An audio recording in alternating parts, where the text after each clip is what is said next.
इस एग्रीमेंट के बाद हिंदुस्तान पर किसी भी प्रकार का हमला रसिया पर हमला समझा जाएगा। हेलो फ्रेंड्स, जिंदगी में कुछ हो या ना हो, लेकिन रसिया जैसा एक अच्छा मित्र होना जरूरी है। रूस के राष्ट्रपति पुतिन 2 दिवसीय दौरे पर आज से भारत आ रहे हैं।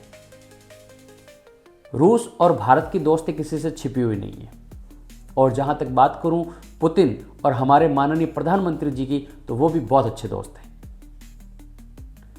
ऑपरेशन सिंदूर के बाद जब पाकिस्तान ने वापस हमला किया था, तो रूसी एयर डिफेंस सिस्टम S-400 की मदद से हमने उस हमले को नाकाम कर दिया था।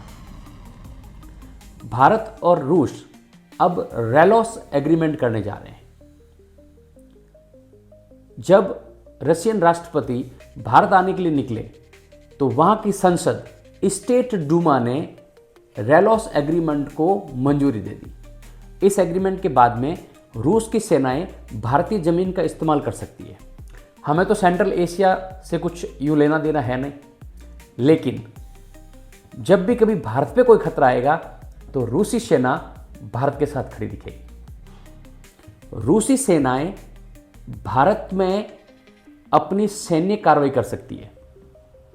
वहीं अगर बात करें भारत की सेना की, तो वो रशिया के एयरबेस, मिलिट्री बेस और पोर्ट का इस्तेमाल अपने फायदे के हिसाब से कर सकती है। इससे भारतीय सेना की रीच और ज़्यादा बढ़ जाएगी। सिंस भारत अपने ज़्यादातर हथियार रूस से खरीदता है, तो इस एग्रीमेंट के बाद में उसमें और ज़्यादा लचीलापन आ जाएगा। आपको याद होगा 1971 का वो दौर, जब अमेरिका ने अपना 7वां जंगी बेड़ा भारत पर हमला करने के लिए भेजा था। तब रशिया ने अपना परमाणु सशस्त्र प्रशांत बेड़ा उसके खिलाफ उतार दिया था हिंद महासागर में, और अमेरिका और ब्रिटेन की सेनाओं को पीछे हटना पड़ा था।